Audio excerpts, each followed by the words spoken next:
In the year 587 BC, the city of Jerusalem was attacked by the Babylonian Empire. And a year later, the city and the temple were plundered and burned. Thousands of Israelites were taken from their homes and relocated all over ancient Babylon. They became exiles. And so now they're a minority, surrounded by a new culture with new gods. Now, some Israelites chose to resist Babylon by revolting or withdrawing. Others gave in, adopting the Babylonian way of life and accepting these new gods as their own. And you might think those are your only two options, but the prophet Jeremiah told them to do something totally different and surprising. To settle in, build houses, plant gardens, grow families, and most surprisingly, to seek the well-being of Babylon and pray to the Lord on its behalf. So this is like a third way. Yeah, it's not compromise or revolt. What does it look like? Well, there's a whole book of the Bible that explores that question. It's the story of Daniel. Daniel was one of the Israelites taken into the Babylonian exile. And because Daniel had a royal heritage and education, he was recruited along with some friends to work in the high court of Babylon. Work for the enemy? That would be compromise. Or they could gain the king's trust, take him down from the inside. That's what you might expect, but instead, they take Jeremiah's advice and choose the third way. They serve the king of Babylon, taking on Babylonian names and even clothing style. So they seek Babylon's well-being.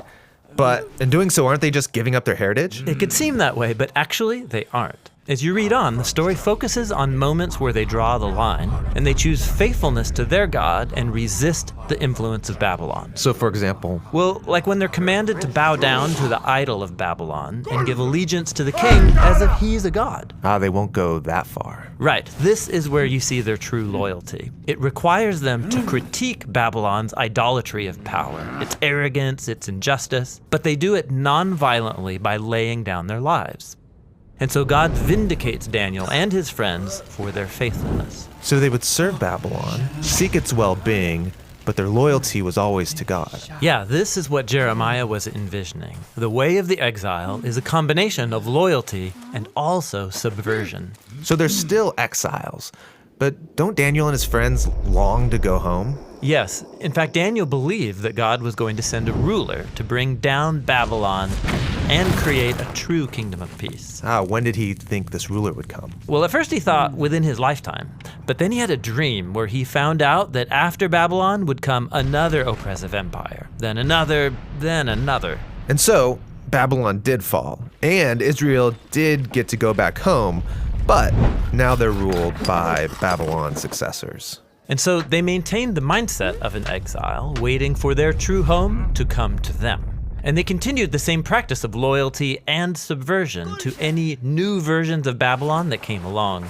And this leads us to the time of Jesus. The empire of his day was Rome, ruled by Caesar. Now, some Israelites wanted to resist, while others gave in and adopted Roman culture and its gods. But watch Jesus carry on the subversive loyalty of Daniel. Like when he said, it's fine to pay taxes to Caesar, give him back his coins. But then he said, don't mistake Caesar for God. God's the one who deserves your total life and allegiance. So the way of Jesus is this same mix of loyalty and subversion. Yeah, like he taught his followers to love and even bless their enemies.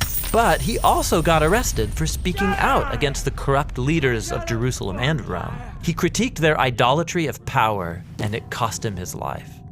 But God vindicated him by raising him from the dead as the true king of the nations. The king that Daniel had hoped for. Right. And Jesus promised that one day his kingdom would prevail. And so until then, his followers are living in a type of exile. Yeah, this is why the Apostle Peter calls followers of Jesus foreigners and exiles. He told them to respect the authorities of whatever place you happen to live, to honor and love all people, but then he reminds them that this isn't their true home. They're still living in Babylon. But, well, they're not living in Babylon. Babylon doesn't exist anymore. Or does it? In the Bible, Babylon has become a symbol that describes any human institution that demands allegiance to its idolatrous redefinitions of good and evil. Okay, so we all live and work in Babylon. How do I seek the well-being of Babylon while my allegiance is to someone greater? Yes, Jesus' followers are called to live in that tension between loyalty and subversion. That's the way of the exile.